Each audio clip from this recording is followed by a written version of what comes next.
Welcome to Moral Politics. I'm your host, Bill Alford. My guest stated, Jewish power is the power to assure that Jewish power is not much discussed. Jewish power clearly obstructs examination of Jewish collective behavior, both in Palestine and in Washington, D.C., where American politicians are intimidated. My guest, Henry Herskovitz, further warns that Jewish peace activists wreck the Palestinian solidarity movement, acting for Jewish power in disguise. It is my pleasure to welcome returning guest to Moral Politics, Henry Herskovitz. Thank you, Bill. It's nice to be here with you. I wanted to take one little first stab here and say that when you talked about how the Jewish peace activists wrecked the Palestine solidarity movement, they've actually stolen the language from the Palestinians, which called it the Palestinian Liberation Movement. Well, it's been now morphed into a solidarity movement, because it's easy to say, I stand with the Palestinians. I have many Jewish friends that say that. But what does that really mean? I think earlier you had Rabbi Brant Rosen from Illinois on the show, and he said he stands with Palestinians, that he's working with Palestinian solidarity. But what is he really demanding? And when you look and you try to parse out what he and other Jewish peace activists are saying, you find that many things are missing. For instance, where is their call to question and discard the claims for Israel's legitimacy? So you're making a distinction between solidarity and liberation. I am. And that solidarity is weaker than liberation. What does it mean? I don't mean to grill you, but what to the people that are listening, what does that mean to be in solidarity with somebody? So it's token words that give people feel good, but yet, as we're discussing Jewish power, we find that is just an application of Jewish power. It really is. In my short history, I say short, it's been 12 years now, when I joined the peace movement, right after 9/11, I was really appalled, or not appalled, but shocked that I could not get Palestine onto the table. And that the Jewish leaders of the local movement in Ann Arbor would say things like, well, we don't want to play the blame game, And I scratch my head and say, if you stole something from my house, I would blame you. Why can't we blame Israel for the crimes committed against the Palestinian people? Well, that sounds like an instance of denial, which is part of, the mechanism by which Jewish power operates. Well, that's true, and it's not only a denial; it's an ability to manipulate the entire conversation flow. Like, we're going to be anti-war activists, but we're not going to talk about Israel. If there's any criticism leveled against Jews for what they do, even though it's, alleged that it's for what they are, that, the past is invoked. These floodgates of hate and violence, can shield them. I think some vital questions are not being asked.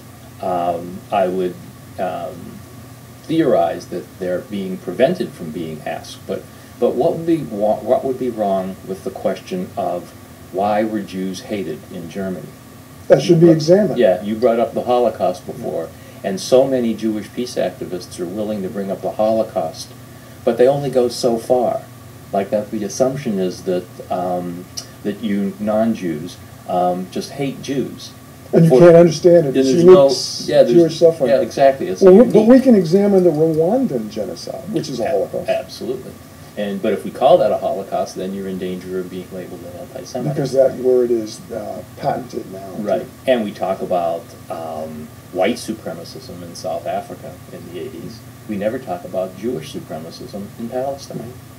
Is Zionism at the heart of all of this ambiguity? About 4 years ago, I believed that with all my heart and soul.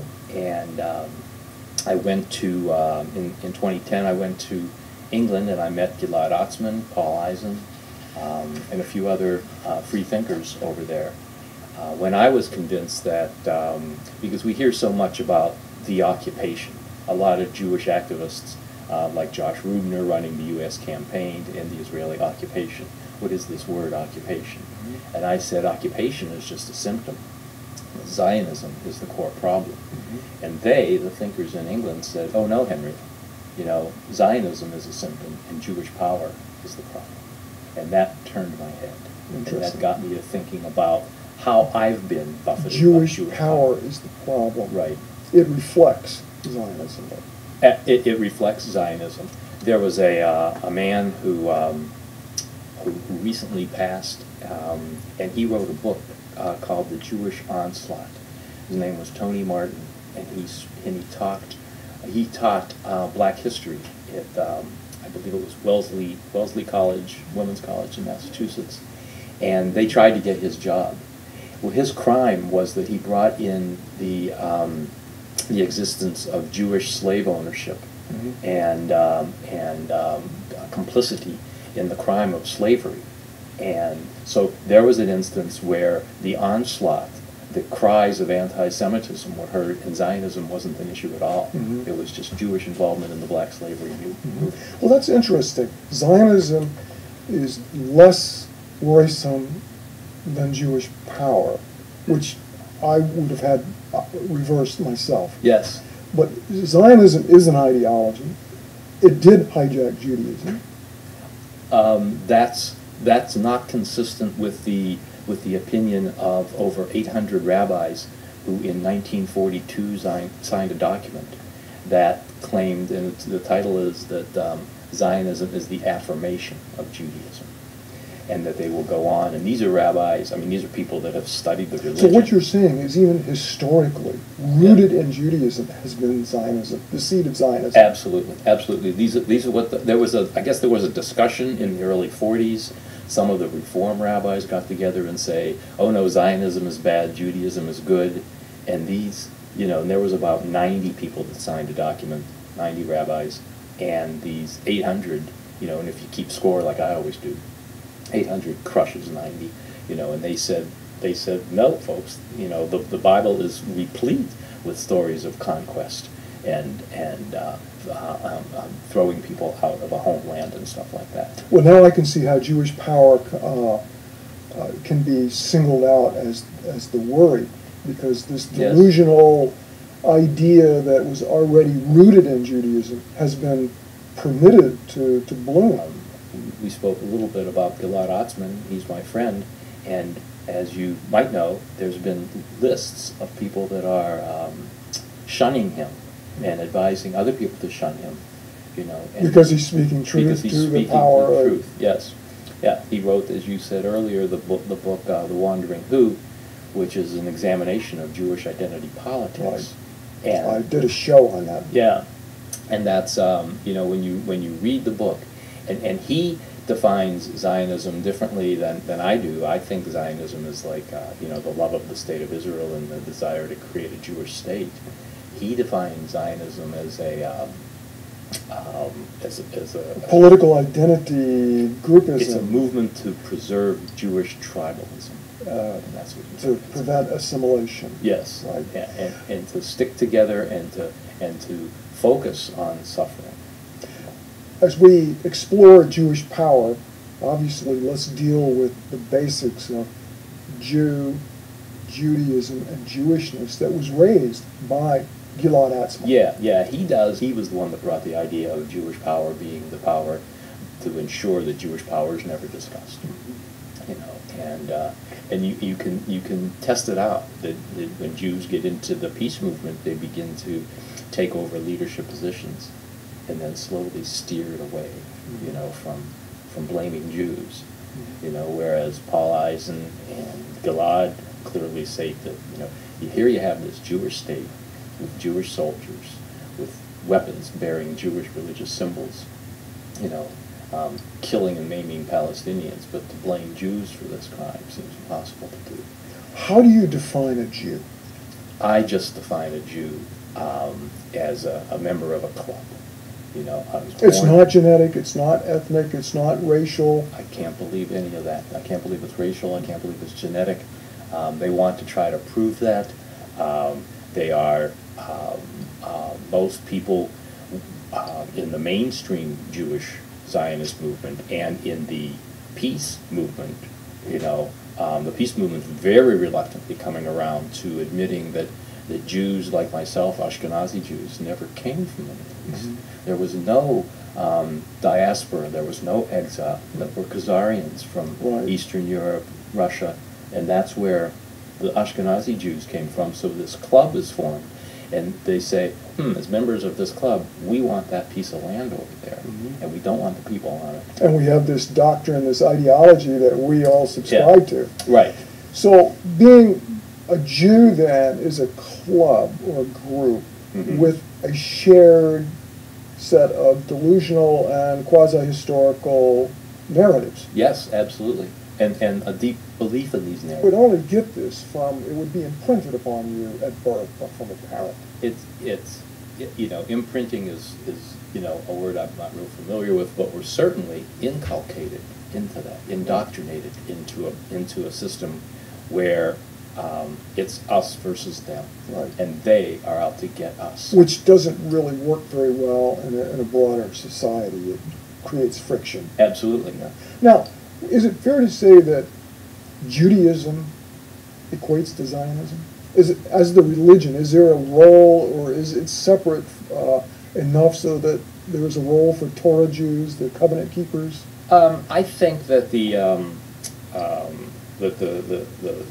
Zionism circle and the Judaism circle intersect far more than Jewish peace activists are comfortable with. Right. They want to separate it. So again, they can claim the victim card. We poor Jews are as subject to Zionism as much as the Palestinians. And what a crock of blank that is. Yeah. I don't believe that. Anytime I hear that Jews are victims, I don't deny that. But I also ask why. And It needs to be examined, it and needs to be Jewish power examined. doesn't let us. And I don't believe the answers like, oh, Jews in the 20s and 30s and 40s were scapegoated. So maybe Jewish power isn't letting us examine these things because it's threadbare when you get at that. It's the emperor's new clothes. Yeah. Now, how about Jewishness? We hear that term. Gilad Atzmon advanced that term. He advances that term. He defines a third category Jew as someone who uses his Jewishness above all of the other traits. Right.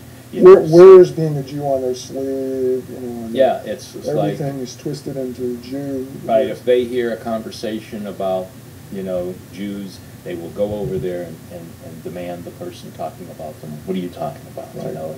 And make sure it's a kosher exactly. narrative. Yeah, they'll cleanse it up. They'll do it. Now, this is true even if you're a secular atheist Buddhist Jew, which Right. is oxymoronic. Right. You don't have many Catholic Buddhists or many Catholic No. In fact, it's quite a tell. atheists. And Gilad wrote about it in his book. He says when someone in the audience identifies himself as an atheist, he says, "Were your parents atheists?" Well, no, they were Jewish. So it comes down to that. That's it.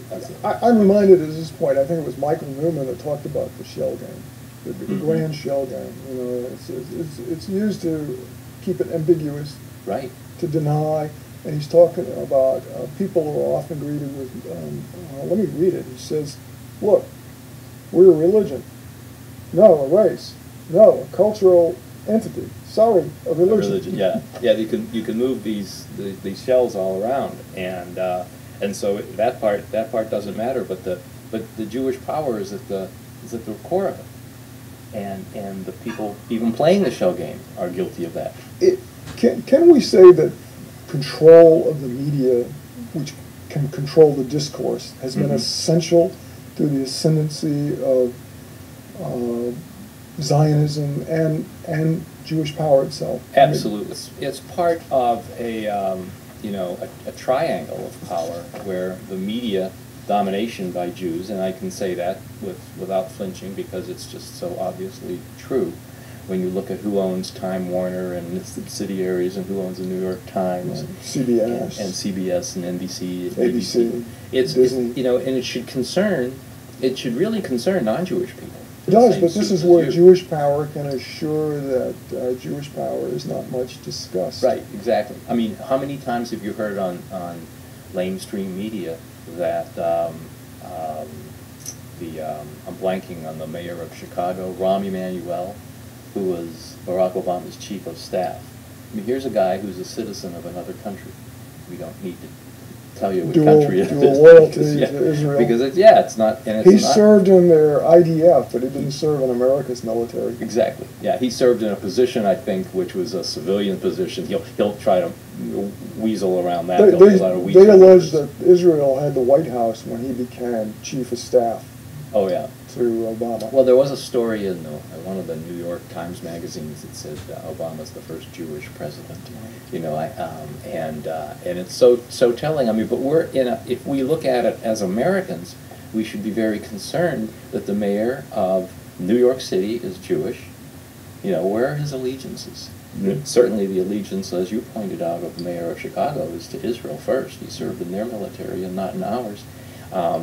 I've heard it secondhand, and it's probably news, but it just gets by me, that the mayor of L.A. is now Jewish. And you say, well, because they're Jewish in and of itself doesn't mean much.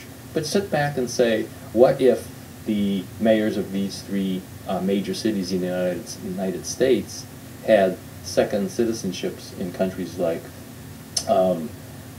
Kuwait, Iraq, Jordan, wouldn't Americans say, hey, wait a minute? Well, we would examine that and put Yeah. it under a microscope and look at Exactly. where their allegiances lie. I mean, Rahm How did they Emanuel get may be there? a fine mayor of Chicago, but we should examine. This kind of gets at the issue of Jewish power, is that those individuals are not individuals. They're part of a collective that operates with zeal Yeah, and a lot of cohesiveness. cohesiveness in organization. Organization, the lobby comes to mind here that Yeah. catapults them into those Yeah, positions. and my point is that the lobby is working the same way that the peace movement does. I mean, and I'm not saying or claiming that there's some grand conspiracy going on where Jewish peace activists meet in a basement and say, okay, we're going to do this or we're going to do that. It just seems to be a power flow. Mhm. Like Paul Eisen told me that, when locusts come to devour a cornfield, they're not instructed that, okay, you locust number 327, go take this 2 stalks of corn down, Yeah. and they just do it, and I think that's what we're observing here, this natural reaction, this natural, It's a connectedness with a shared ideology and a shared set of quasi-historical narratives. an experience, Yeah. And And it's based on the exile and return. Right, exactly, and you brought up the Holocaust before, and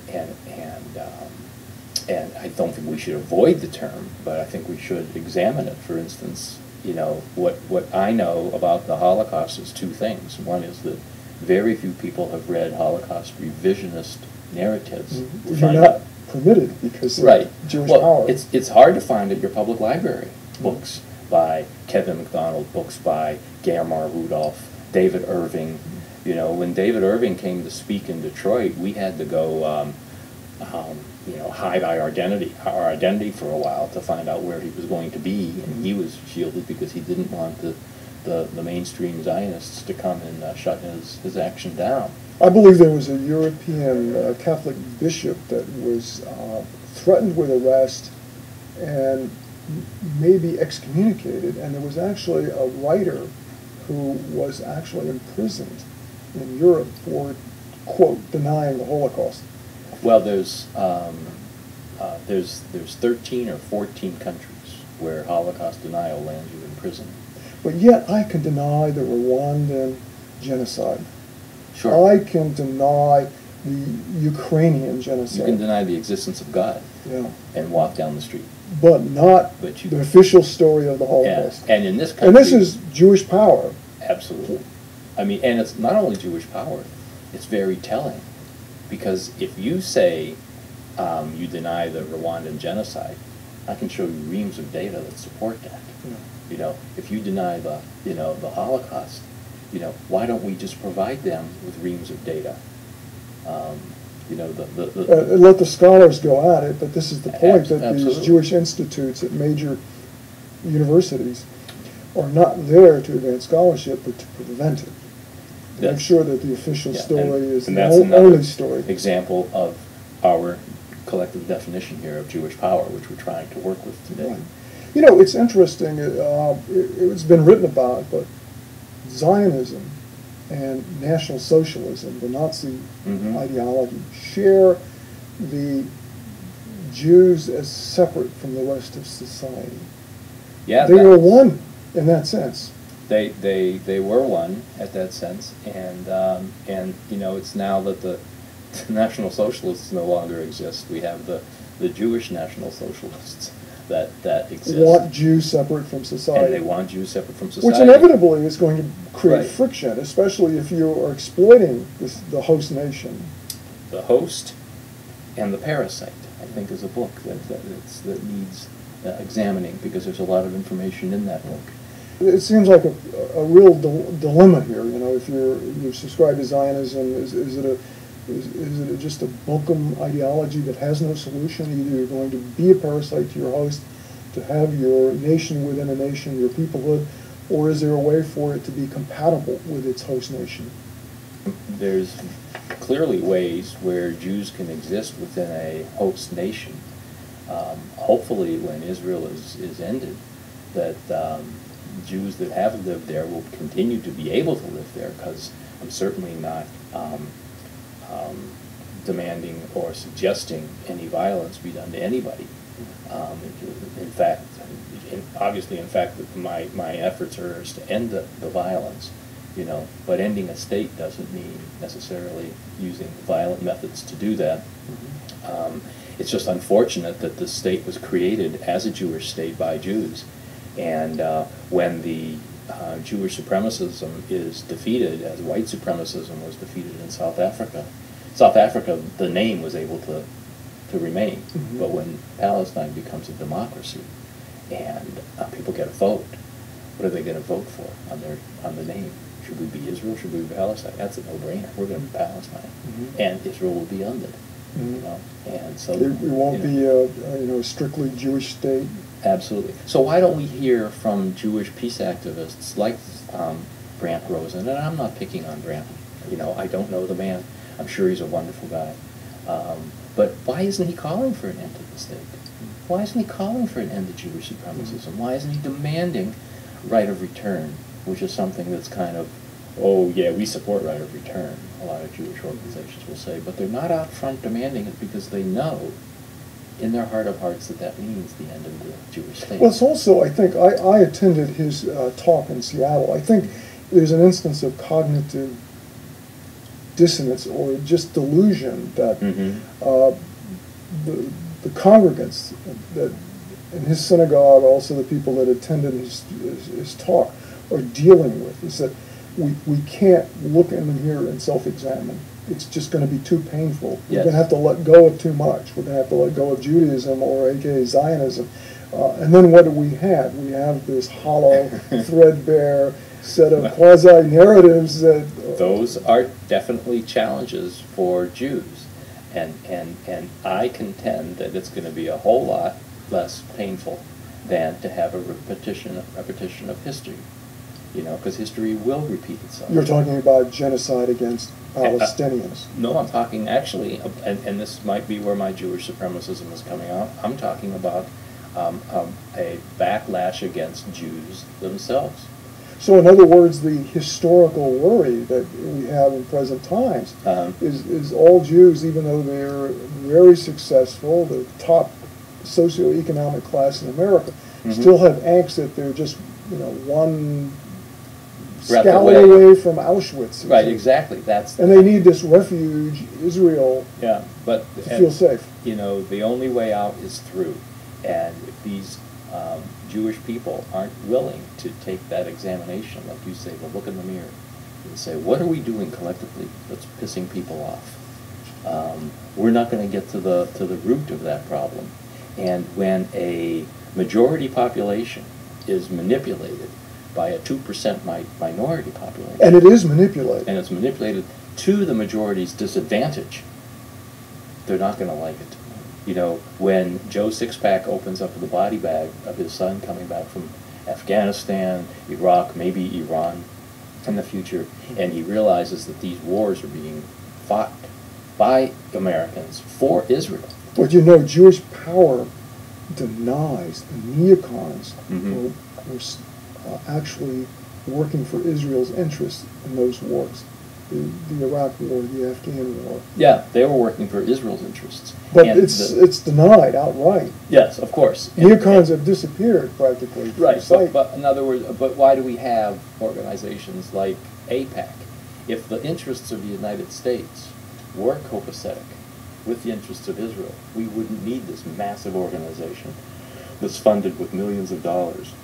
The Jewish lobby. The is what Jewish you're lobby talking and about. the staffers on Capitol Hill that write legislation for the congressman. You know, the behind the doors threat that if you run for Congress and you say something even as benignly as Palestinians should be treated with humanity and respect, you might find your opponent gets $500,000. It sounds like you're saying tomorrow. that Jewish power has reached a corrosive level, that it is really wrecking our democracy. It's wrecking the Palestinian solidarity movement, but it's wrecking on a macro level democracy of America and Europe. I subscribe to that. I think it's actually happening when you have such a compliant media.